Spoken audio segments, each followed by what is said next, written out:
이런 정치적인 사건들이 국민들이 보기에 너무 재판을 하는데 시간이 오래 걸리고 선고까지 너무 시간이 오래 걸린다. 다 그렇게 생각을 하시는 거예요. 이렇게 재판이 지연되면은요, 국민들께서 과연 권력자에 대한 수사나 재판은 검사들도 눈치를 보나 판사들도 눈치를 보나 이런 말들이 나오는 겁니다. 이런 파장이 국회까지 계속해서 정쟁을 유발시키고요. 재판 지연은 검찰이 하고 있어요. 사실은 사실대로 얘기합시다. 자, 잠시 정의했다가 2시에 속기하도록 하겠습니다. 정의하겠습니다.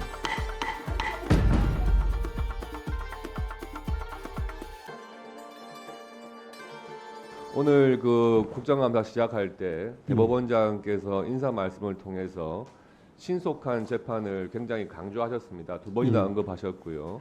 다 공감하고 계시죠? 공감합니다. 예. 그런데 그 법원 행정처장님께서 신속한 재판에 대한 강조를 하실 때마다 법관의 인력 부족 때문이다. 뭐 이러신 지금 좀 취지로 말씀하시는 것 같아요. 그런데 우리가 형사 사건의 평균 재판 기간 이런 거 계산을 할 때에 어느 한 사건이 엄청나게 오랜 시간을 잡아먹었다. 이렇게 되면은 다른 사건을 아무리 빨리 해도 평균을 내면은 형사사건 처리 기간이 늘 수밖에 없는 것 아니겠습니까? 그렇습니다. 그래서 그런 사건들일수록 법원에서 집중 심리라든지 할 수 있는 제도적인 방법으로 신속한 재판을 해야 그 재판을 바라보는 국민들께서도 공정하다 생각할 것이고 법원에서 신속한 재판을 하려고 하는구나 하는 거에 대해서 평가를 하실 것 아니겠습니까? 예. 지금 민주당 이재명 대표 여러분 잘 아시다시피 4개의 재판, 7개의 죄명, 11개의 사건 이렇게 재판을 받고 있습니다. 송영길 전 민주당 대표를 비롯한 민주당 동봉투 사건 관련자에 대해서 1심과 항소심 재판 진행 중이죠. 예. 또 조국 혁신당 조국 대표에 대해서는 대법원 상고심 재판 진행 중입니다. 예. 황운하 의원에 대해서 공직선거법 위반 사건 지금 항소심 선고가 금년도 11월 21일 날 선고 예정입니다. 알고 계십니까? 예. 이런 정치적인 사건들이 국민들이 보기에 너무 재판을 하는데 시간이 오래 걸리고 선고까지 너무 시간이 오래 걸린다. 다 그렇게 생각을 하시는 거예요. 정작 자기가 해당 사건, 자기의 피고 사건에서 피고인들이 정말 하고 싶은 말 많고 재판에 대해서 좀 주장을 하고 싶어도 일선에서 재판을 해보면요. 그거 다 증인 카트 시키고 빨리빨리 진행시키려는 노력들 다 하십니다. 법관들께서. 예. 그리고 정말 필요하다면 집중 심리를 하거든요. 예. 이 이재명 민주당 대표의 재판 지연과 관련해서 뭐 다 잘 아시겠지만은 형사 피고인이 대통령이 되면은 재판이 중단되는지 이 부분이 한번 이슈가 된 적이 있습니다. 알고 계시죠? 예. 그에 대해서 법원 행정처장님 간단하게 이 이슈에 대해서 입장이 어떻습니까? 그 이슈는 너무나 중대한 이슈이기 때문에 제가 좀 연구를 하지 않고서는 답변을 드리기는 좀 쉽지는 않을 것 같습니다. 알겠습니다. 이재명 대표 재판을 보면은요, 지금 11월 15일 선고를 앞두고 있는 공직선거법 위반 사건의 경우에 2022년 9월 8일 기소가 되어서 1심 선고 나는 데까지 2년 이상이 걸리게 됐습니다.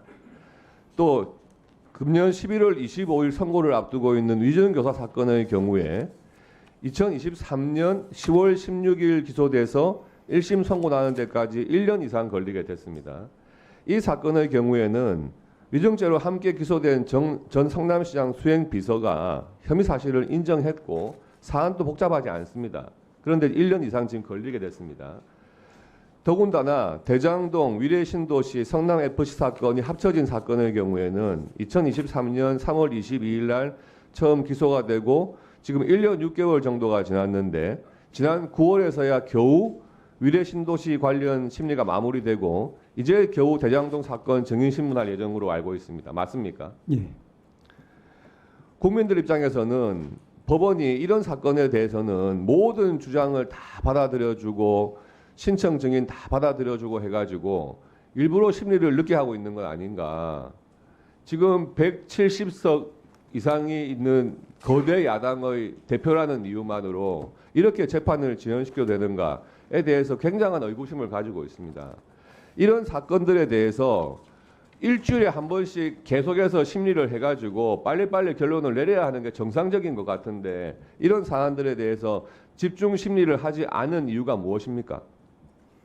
예, 위원님 잘 아시겠지만 개별 재판에 대한 부분은 그 사건에서 재판을 담당하는 재판장과 재판부의 역할이기 때문에 저희들이 거기에 대해서 당부를 이야기하기는 적절치 않은 것 같습니다. 다만 말씀하신 것처럼 우리 대한민국에서 벌어지는 모든 재판이 신속, 공정, 충실하게 이루어져야 되고 법관들도 거기에 대해서 최선의 노력을 다해야 된다라는 그런 다짐을 하고 있고 현재 거의 미치지 못하고 있다는 부분에 대해서는 많이 송구스럽게 생각하고 있습니다.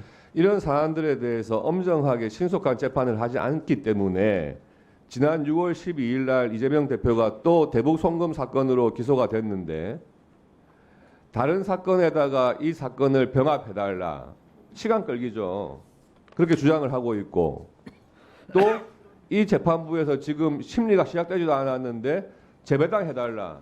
이런 주장들을 하면서 계속 시간 끌기로 나가는 거예요. 아무리 시간을 끌고 나가도 재판부에서 그걸 제지를 하지 않으니까 계속 이런 게 반복되는 거 아닙니까? 어떻습니까? 예, 병합 신청에 대해서는 이 대법원 판단이 나온 것으로 알고 있습니다. 그리고 재배당 여부에 대해서는 해당 재판부에서 적절하게 법적인 판단을 할 것으로 믿습니다.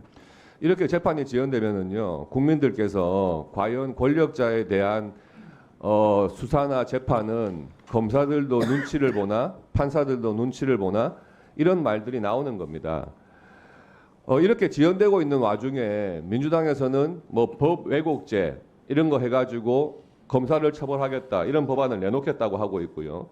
또 수사한 검사들 4명에 대해 가지고 탄핵까지 지금 해가지고 계속 탄핵 청문회를 빙자해서 그 유죄가 난 이화영 증인이 나와가지고 자기 변론 황당한 주장들을 또 국회에서 하고 있는 건 아니겠습니까? 이뿐만이 아닙니다. 앞으로 이제 법원에서 이 유죄 판결을 하게 되면은 재판부에 대한 공격이 이어질 거고요. 또 판사 선출제 하자 이런 말까지 또 나올 겁니다. 지금 당장 재판부에 해당 재판부에 그 개딸들 극렬 지지층 거기서 탄원서를 복사를 해가지고 거기 서명 날인해가지고 계속 탄원서 재판부에다 접수하면서 압박하고 있는 건 아닙니까? 이런 거 알고 계시죠? 신문 보도를 봤습니다. 그러니까 이 신속한 재판을 하지 않는 못한 이런 파장이 국회까지 계속해서 정쟁을 유발시키고요. 또 국민들이 사법부에 대한 불신이 계속해서 가중될 수밖에 없고요. 그런데 이런 부분을 제쳐두고 판사가 부족하다느니 또는 뭐 7년, 10년 된 판사는 재판을 늦게 할 수밖에 없으니까 젊은 판사들로 하기 위해서 5년으로 줄여달라느니 이러신 그런 주장을 국회에서 하셔도 사실 이해하기 힘든 부분이 있는 겁니다. 그런 판사 인력 문제보다도 개개의 재판에 있어가지고 국민들의 관심이 집중된 사건일수록 집중 심리를 하도록 좀 대법원에서 유도를 해주시고 그런 너무나 긴 시간이 소요되는 사건들을 줄여 나가야 1심 재판에 소요되는 시간이 줄어들 수밖에 없습니다. 이 점 유념해 주시기 바랍니다.